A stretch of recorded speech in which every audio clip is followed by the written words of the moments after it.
almost every restaurant, cafe, takeaway in Australia has international staff, and they cannot get back up and running without those staff. So I want those people there because I want their skills, I want their labour, I want their diversity, and I want them there when I enter my happy place. Please don't let it be too long and get to go to restaurants again. This is the Deep in the Weeds podcast. I'm Anthony Huckstep. Moments of crisis can reveal a lot about one's character. There's no right way to cope with something like this pandemic, but some, in the face of adversity, stand up and take on the world. Not everyone is in a position to help, but some that are have put all their energy into making something for someone else, making a difference. Dani Valent is a well-known Australian food writer. With no restaurants to review, she lost the voice she had for 13 years. But as it turns out, we're hearing from her more than ever, and she's helping to give a voice to those without one. Dani, how are you going? Yeah, I am feeling like I'm living through interesting times, and I think that's a curse, isn't it, to say that you're living in interesting times? Yes. I'm fine, I feel like a lot of people are doing it tougher than I am. I feel busy, like I've just made myself really active, or I haven't made myself. It's just, I don't know. It's funny to hear you say those things about me because I don't really, I guess I haven't really, nothing I've done has been very thought through or strategic. It's just been just leaping in and doing any little thing that I can think of that might help or that might get me back into restaurants again because I really miss them. Yeah, me too. And I guess that's triggered this podcast series, is that sense of wanting to help and what can I do? And I guess for both of us having voices in the industry, that's, a way that we can do things. And before we sort of get into all of the stuff that you have been doing, what was the immediate impact on you? Well, I was, that last weekend where it just felt to me like the roller door was coming down and everyone sort of had to run in and get into the garage before it's hit the ground. I was up in northeast Victoria doing a bushfire recovery story. Remember the bushfires? It just seems about 5 years ago. Doesn't it? I was up in Bright on I think it was the Friday night of that weekend. It just felt like everything was changing. It was only the middle of March. Like, it's not that long ago. But it just, the Melbourne Food and Wine Festival had just been cancelled. That really, I felt like that was a massive sign that, this was big and this was going to affect everybody in my world.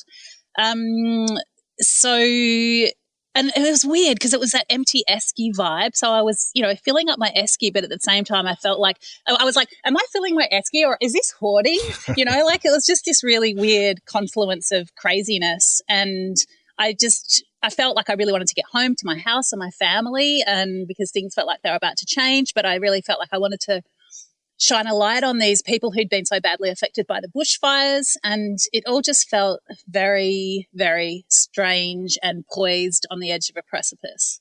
Yeah, and what you say about the bushfires is right. I mean, it feels like it was so long ago and it was such a pressing, concerning issue, and then something else that, like a bigger force of nature, arrived that swept us off our feet. I mean, Victoria is still recovering from the Black Saturday bushfires in 2009. It's going to take a decade to recover from the fires. And then on top of the fires is coronavirus. And it's just it's a pretty bad script because there's too much happening in the film, right? Yeah, that's right. Well, and, speaking of forces of nature, since this pandemic started, you've been like an activist, like you've been a food writer and a well-known one for a long time. And you've just, as you're saying, like, I think it's just instinct driving you, but can you tell us a little bit about what is driving you to sort of try and help others? Yeah, it's funny to hear you speak about me like that because honestly, I'm just here at home, like everybody, here with my kids and my husband, and everyone always seems to want food. And I feel like I'm wiping the kitchen bench like 5 hours a day. I don't really know how to be an activist, but I'm just doing stuff. And it just, I suppose it started when this all started, there was so much information and it was so confusing. And I was in touch with a lot of restaurateurs who were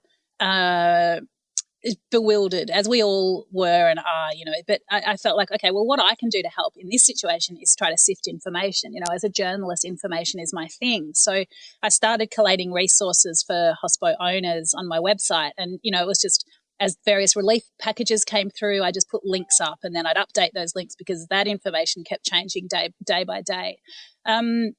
And that sort of rolled into doing a Facebook group. So I've got a Facebook group, which is for hospo owners. I guess it's focused on Victoria, but it's called Victoria and Beyond. So anyone who's an owner can join. So please do just request, friend me on Facebook if you want to join up, and I'll hook you up.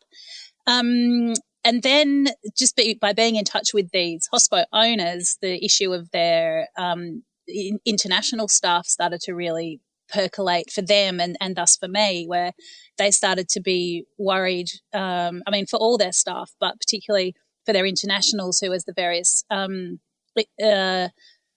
aid packages came through, they were excluded from them one after another.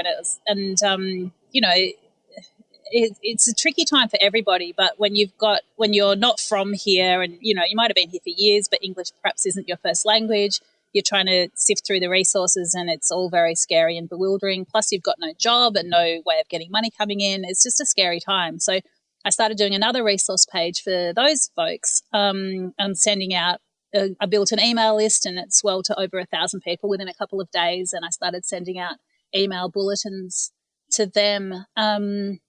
Again, just trying to help them out with information. What's some of the stories you can tell us about, these workers that, we're here working, helping our industry, contributing, paying taxes, and they've sort of fallen through the cracks. Have you got some stories of some of those out there that you've uncovered? Yeah, totally. I mean, just now I've just come back from serving soup to some of those people at Attica, and we can sort of talk a bit more about that later if you want. But the stories are, I'll tell you about one guy. He's in Cairns. His name's Antonio, and he's from Portugal. And he's here with his wife and his kids. They're all Portuguese, but they've been here for a year or so. He's on a student visa, and he's working as a chef. And everything's fine. He's earning money, and he's paying for all the things that visa holders have to pay for, which is insurance. They're not able to access Medicare. He's got to pay for his kids' school, even though they're at public schools. But as an international, you have to pay fees. So it's got, it's all okay because he's got a job and he's got skills that are valued. All of a sudden, that all fell away. He's still got to pay his insurance bills, his education expenses, and he's got absolutely no money, none coming in, no government support, and no food, and no money to pay bills. Antonio went down to the waterfront in Cairns with a fishing rod to try to catch fish to feed his family. He did that, whenever they needed to, but quite a few times when he went down there, he was moved on by the police because they told him that fishing wasn't an essential activity. Wow.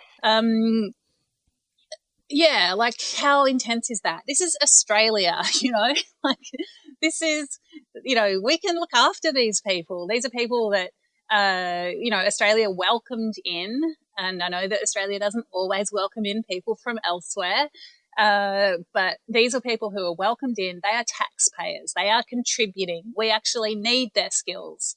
And I just think, we didn't know that this was going to happen. It's not realistic for the Prime Minister and other leaders to say to someone like Antonio, hey, go home. If you can't sort it out, go home. Like, he is home. He's just having a really tough time in his home, which is Cairns.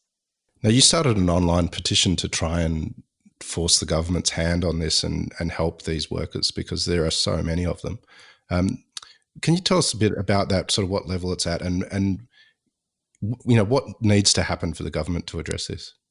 Well, so, the petition was, I suppose, a way that I could it was really to try to shine a light on this issue and the plight of these people, but also it helped me organise my thoughts around why it was important that we look after them. Some of the points that I raised are that it's just basic social justice. we're all part of quote unquote Team Australia. You know, I don't really see why any of us should be looked after any better than anyone else. I think there's health issues to consider. We're being told to socially distance. If you are poverty struck, if you lose your rental accommodation, if you're suffering from food insecurity, that is not the best conditions to also practice social distancing. So I think, you know, for the health of all of us, I think it's great if people are in secure housing and are able to source food in safe ways. So I think also, you know, when you talk about our beloved restaurant industry, HUCK, it's like we need those people when restaurants come out the other side. And of course, we don't know the shape that that's going to take, but we know that those people are essential. Like I won't say every, but almost every restaurant, cafe, takeaway in Australia has international staff, and they cannot get back up and running without those staff. So I want those people there because I want their skills, I want their labour, I want their diversity, and I want them there when I enter my happy place. Please don't let it be too long and get to go to restaurants again. Just on that note, you know, going to restaurants again, and you and I have forged a career as restaurant critics. And how do you see the food media playing out and the role of a critic when we do get to sit in a restaurant again and enjoy it? Yeah, look, it's really interesting because I guess, I mean, I think it's such an interesting question. What is food media? Like, what is a restaurant critic? I think it's such a different thing now than it was in, let's say, like 1970, when there was more anonymity and it was all about this voice from on high, and you had this really revered platform and there weren't as many voices. You know, we've both seen that playing field change so much over the past 15, 20 years, where obviously there's a lot more social media around. I mean, we're both part of social media as well. Anonymity is a little bit gone out the window in that space. But I've never felt as deeply part of the industry as I do now. And so that is a slightly weird space for me, you know.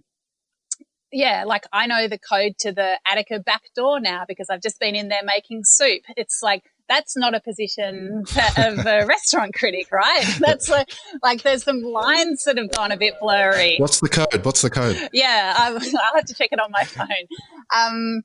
So I suppose that's an interesting one. It's like, what is the role? It's like at the moment I feel like I'm trying to champion the industry and do anything I can to, help it recover and give it strength and elucidate some of its issues. From the media point of view, I mean, that's a whole other thing, isn't it? Like, I've lost my job as a restaurant critic for the Sunday Age. There's no freelance budget at all. It's really hard to get any stories across the line. So as freelancers, we are in trouble. There's not as much work out there, and I don't think that, you know, the economy is going to slow down a lot, or it has slowed down a lot. We don't know when it's going to pick up. We don't know what the playing field is going to be for freelancers and media in general on the other side of this. So I don't know what it's going to be like. Do you think that there are a lot of stories that should be told that aren't being told in food media in Australia at the moment, given the circumstances? Yes, totally. Can I tell you one? Yes, please. Okay, so I've written this story and I've sent it off to the Age, and they love it, and that they're trying to find a budget to pay for it. And this is a really, I love this story. So it's about a bar in Fitzroy called Little Hop, and Anita, who's the owner, is one of the people on my Hospo owners support group on Facebook, and she we got chatting, and she told me about her situation. Now, she's one of those real hospitality people, you know, that you and I would both treasure. You know, she loves looking after people. And most of the people that go to her little, like, 24-seat bar in Fitzroy, like Taco and Tequilas, most of them are regulars. And she's really stricken because she knows what an important place her bar plays in the lives of those regulars, and she's worried about them now. So she's missing her she's missing the art of serving and of looking after people, but she's also worried for the people that she looks after.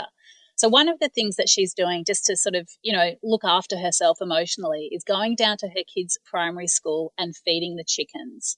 And she loves it when the chickens are, like, fluffing around her and she feels like she's looking after people. She's pulling weeds from her garden, taking them down there, probably far too often, just because she wants to look after people. That's amazing. Like, that's a story, right? And then I've spoken to a couple of her regulars and they're like, okay, I feel like I've lost a limb. They don't want to, they're like, I'm fine. Like, I'm glad I'm not sick. And then we get it. But, this is, hospitality is so much about identity and the different aspects of yourself that you can be in different scenarios. And I think, the people that go to bars, you might be sitting at the bar and you might be a regular or you might not, but you might have those conversations that don't have strings attached and you can just debrief or unwind or let go. And as one of the guys that I interviewed said, he's in his apartment, he lives by himself, he's working from home, he chats to a few friends on Zoom, he goes for a run, and then it's like, now what? He doesn't have that third place, like that place that's not home and it's not work. So I think that's one of the things that I'm missing, because I think those places that let you be that other version of yourself, we don't have that at the moment. And yeah, it makes me sad. And I think that is the kind of story that needs to be told, as well as all the really like heavy stuff about having no money and not being able to, get food for your family. Yeah, and I think we're starting to realise and see restaurants in a different light. And it's always been about the celebrity chef and the food so much in the food media. And yet what I think we're missing is that sense of hospitality, of someone looking after you and someone creating atmosphere and an experience, more so than the food.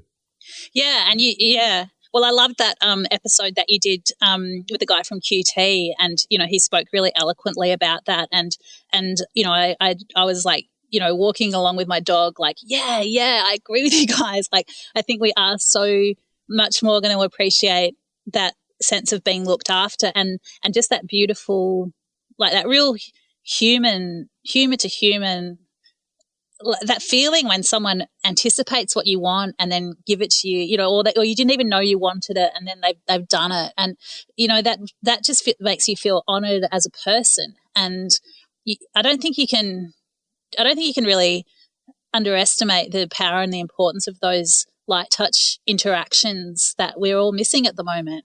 That sort of sense of generosity and giving that hospitality has.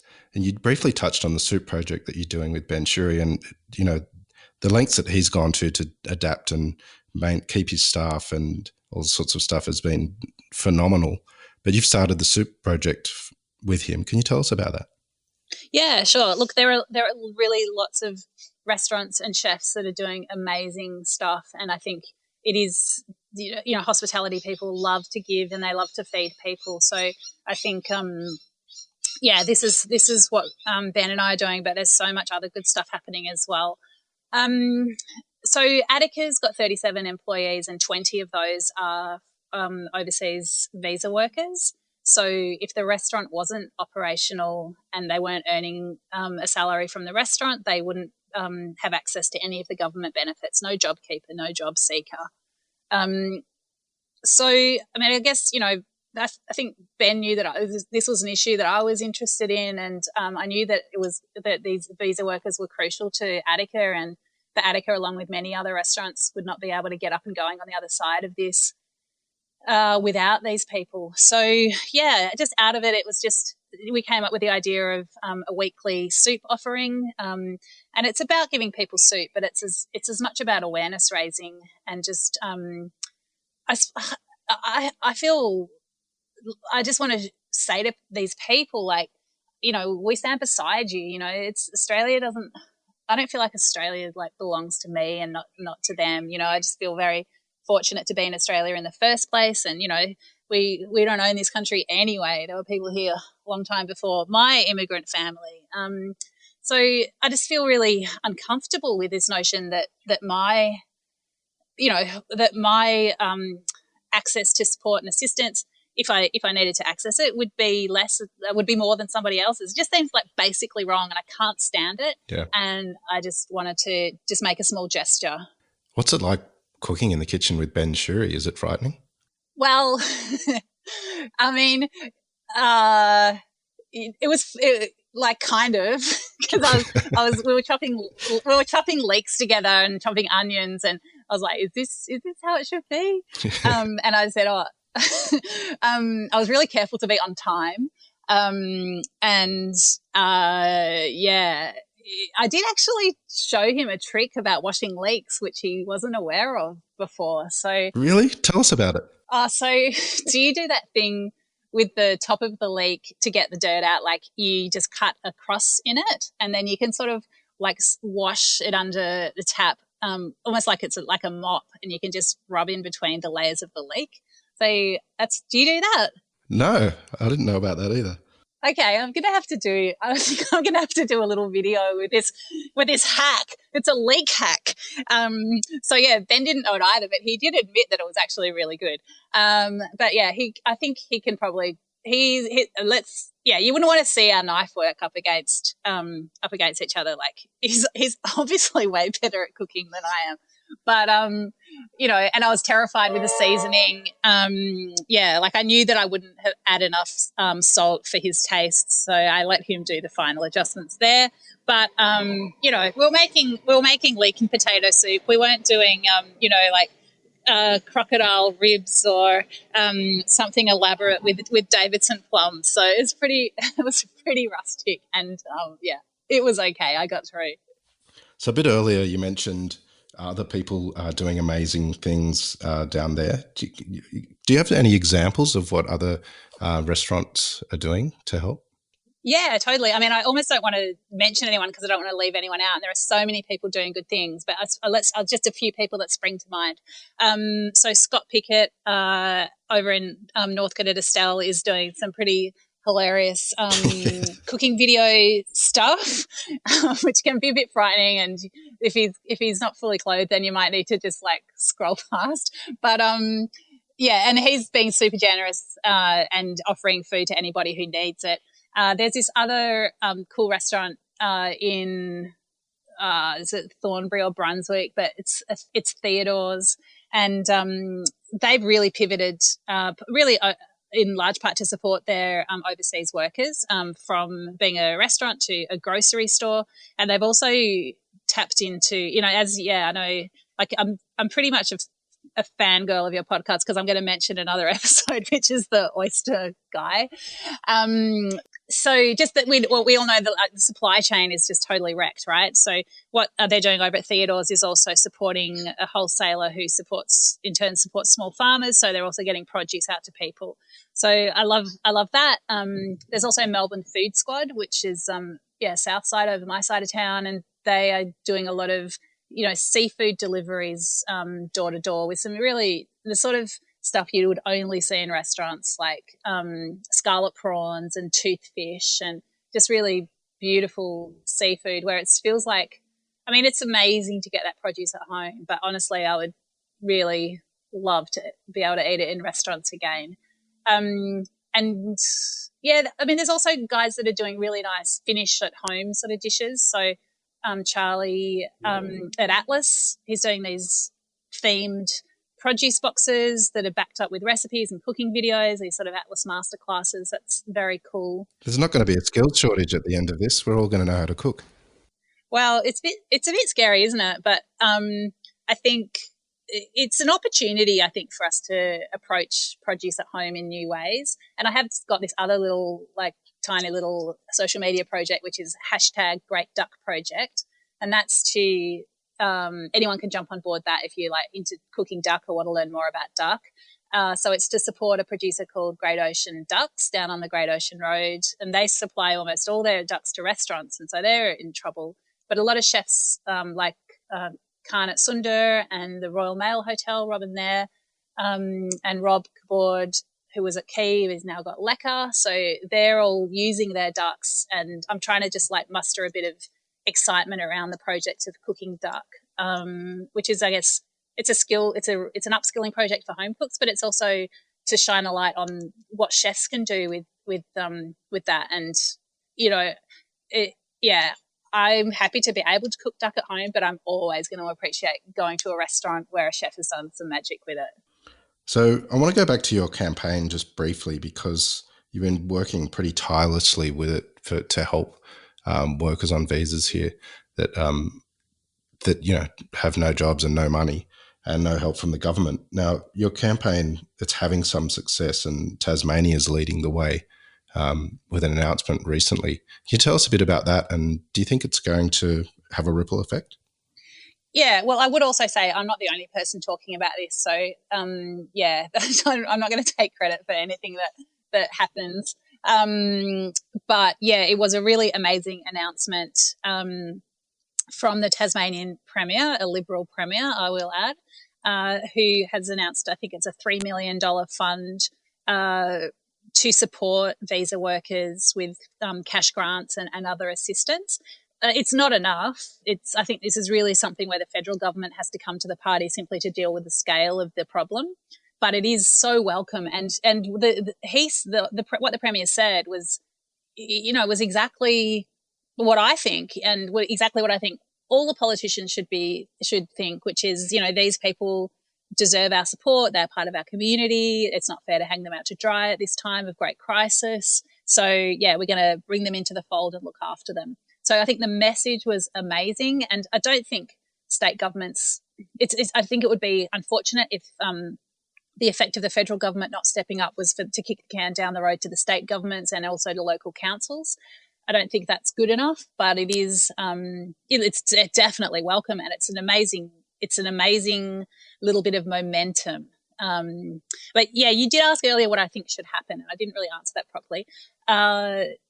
There's so many different categories of visa holders, and so different things could be done, and that would affect different people in different ways. There's one thing that's quite simple, and it's almost just like someone just needs to tick a box somewhere, and surely this could happen.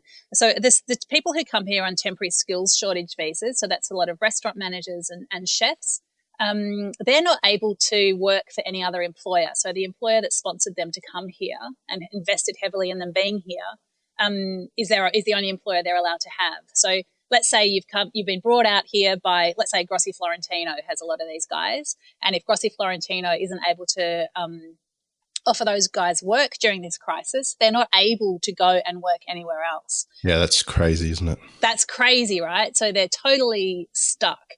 The other thing so JobKeeper starting to roll through now, and that's a really amazing program by the federal government. Like it's just such a big ideological shift for a Liberal government to start paying people's salaries. It's not available to employers to pass on to their visa workers. So what it does is disincentivize them to have any of their visa workers in the kitchen or in the restaurant at all. So even in the first weeks of this crisis, where people perhaps stayed open and did takeaway simply to divvy up the proceeds to their visa workers who weren't able to get any social security or have any other safety nets.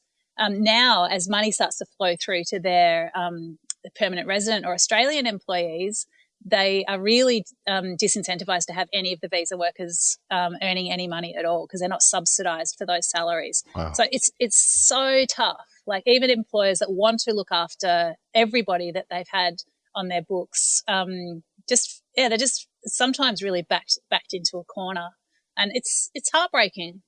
What's the number one thing that people can do to help? Write to their local MP, both state and federal. Sign and share my petition. It's change.org/no worker left behind. Yeah, I mean, you'd want to say like, sling $50 here or whatever, but it's a massive problem. Like there are charities that are doing really good work. But I don't think this isn't something that, a little soup kitchen down in Ripponlea or, even a big feeding people program is really, this is a structural policy problem. Yeah. So I think what we need to do is, all become activists and, just make the government see sense. That I really feel like it might be too optimistic, but I just really feel like when Scott Morrison says, if it's not working out, go home, I feel like he just doesn't understand.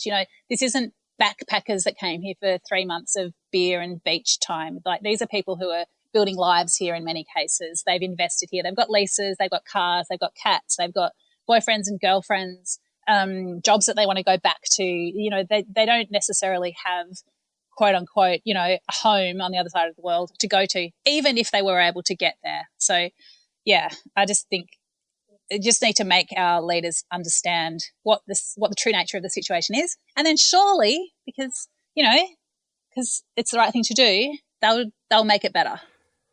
Now, on a lighter note, when we can eat in restaurants again, what are you going to eat and drink? Oh, I've probably spent too much time thinking about this. I do too. I really want to go to cafes. I just want to take my laptop to a cafe and just like tap away at my job that I've got back, and just like have like 5 coffees and some eggs and all the extras and everything. I want to meet my friends there as well. I just want to laugh and socialize and just like be way too close to people at a bar. I just want that. I want, are we ever going to be able to eat off share plates again? I don't know what it's going to look like, but I just want that sense of communion and community. Yep, I'm with you on that. Listen, it's been amazing. It's probably time to wipe your kitchen bench again. You've probably only done it 3 times today. So I might let you go. Every time I look around, there's like crumbs on it, and there's more. I don't know how people can use so many glasses. But yeah, I'm guilty of that, actually, using too many glasses. Listen, amazing to talk. You're like, I take my hat off to you. You've been incredible the last month. I mean, you're an amazing food writer anyway, but your energy has been inspiring. So thanks for talking to us. Well, I've loved what you've been doing, and I eagerly await every issue of this podcast. So I don't think I'll be able to listen to the one with me on it, but I'm really very grateful and honoured that you would ask me to chat. Cool. Thanks, Dani. Thanks, Huck. This is the Deep in the Weeds podcast. I'm Anthony Huckstep. Stay tuned as we share the stories of Australia's hospo community, suppliers and producers in search of hope during this pandemic. Special thanks to executive producer Rob Locke for making this all happen. Stay safe, isolate and be well.